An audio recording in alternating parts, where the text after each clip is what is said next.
Olá, boa tarde, seja muito bem-vindo. São 13 horas e 50 minutos, pontualmente pelo horário de Brasília. E a partir de agora, você confere as notícias do Brasil e do mundo desta quarta-feira, dia 29 de junho. O senador Fernando Bezerra apresentou na manhã de hoje o relatório da PEC Social, que aumenta o valor do Auxílio Brasil e também concede voucher aos caminhoneiros. A expectativa é que a proposta seja votada ainda hoje. A proposta prevê o aumento do Auxílio Brasil de R$ 400 para R$ 600.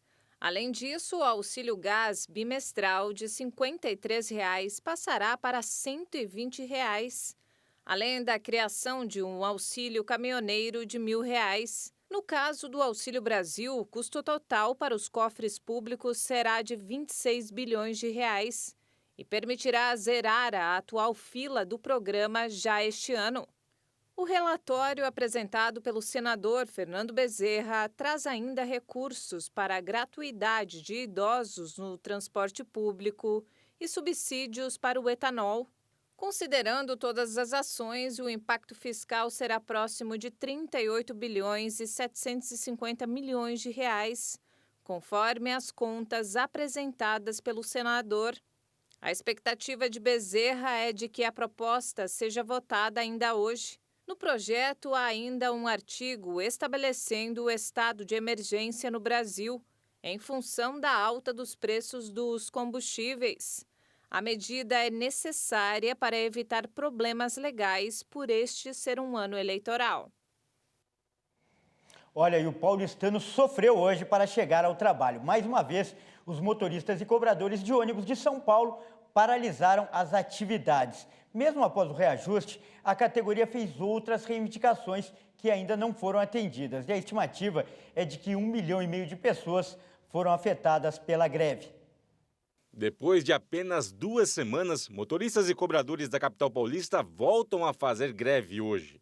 Segundo a Expetrans, a paralisação afeta 675 linhas, mais de 6 mil ônibus que transportariam 1,5 milhão de passageiros. Desde as 4 da manhã, a operação foi interrompida em todas as garagens dos grupos estrutural e de articulação regional, exceto na Express, na Zona Leste.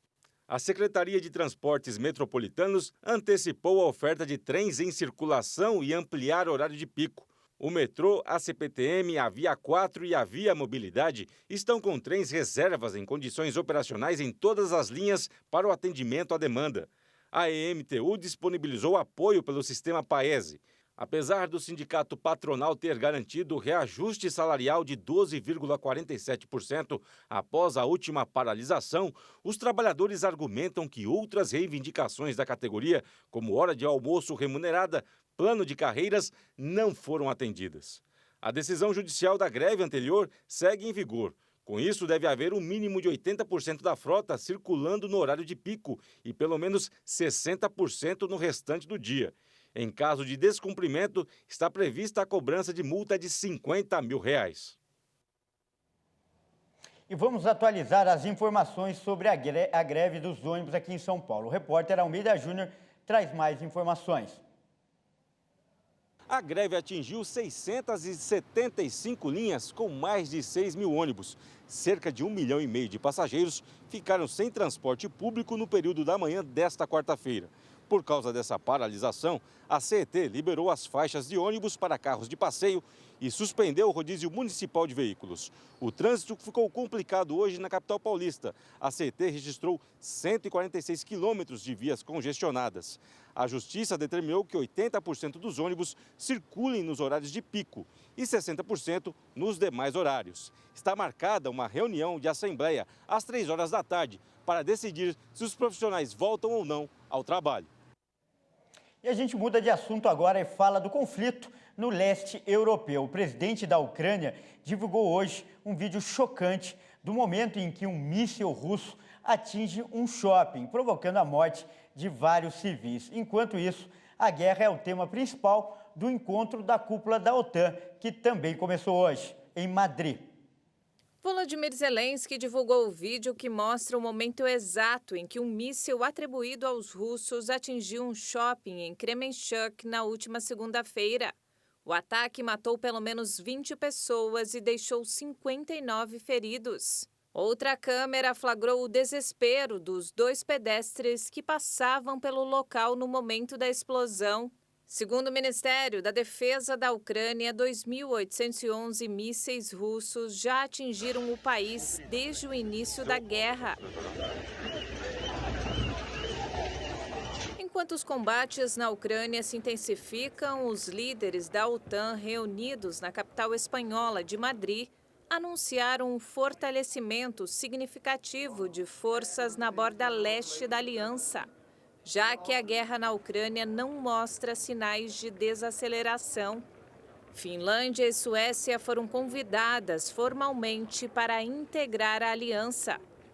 Uma presença militar americana reforçada na Europa Oriental e 2 novos membros da OTAN, um que compartilha uma fronteira de mais de 1.200 quilômetros com a Rússia, é exatamente o resultado que o presidente russo Vladimir Putin esperava evitar quando invadiu a Ucrânia há mais de 4 meses. No entanto, mesmo que os objetivos de Putin não tenham se concretizado e o conflito continue, o momento está favorecendo a Rússia. O presidente da Ucrânia, Volodymyr Zelensky, falou com os membros da OTAN por videoconferência e pediu mais ajuda militar. A Ucrânia já recebeu sistemas de artilharia modernos e estou muito grato por isso. Mas a guerra continua e é uma guerra em que a artilharia é de grande importância. Para evitar que o conflito se arraste, precisamos de muito mais sistemas modernos e artilharia. Os membros da OTAN, que já enviaram bilhões de dólares em ajuda a Kiev, devem anunciar um programa de assistência completo para ajudar o país a fazer valer o direito à legítima defesa. E a União Europeia quer encerrar a venda de veículos movidos a combustão até 2035. O projeto foi aprovado nesta madrugada por todos os 27 países membros do bloco. A proposta anunciada pela Comissão Europeia em julho de 2021, que depende de um debate no Europarlamento, deve contribuir para alcançar os objetivos climáticos do continente, em particular a neutralidade carbônica no horizonte de 2050. A pedido de alguns países, como a Alemanha e Itália, os 27 concordaram em contemplar a futura admissão de tecnologias alternativas, como combustíveis sintéticos ou motores híbridos recarregáveis, se permitirem a eliminação total das emissões de gases de efeito estufa. Os ministros do Ambiente europeus também prorrogaram até o final de 2035 as isenções de emissões concedidas aos fabricantes de nicho ou aqueles que produzam menos de 10 mil veículos por ano. Esta cláusula, muitas vezes chamada de emenda Ferrari, vai beneficiar particularmente as marcas de luxo. Estas medidas devem agora ser negociadas com os eurodeputados, que este mês também se posicionaram sobre as propostas do Executivo Europeu.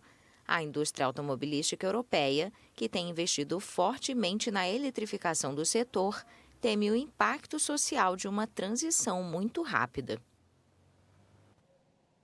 Bom, e essa edição fica por aqui. Eu agradeço por sua companhia e convido a continuar ligado em nossa programação. Até mais!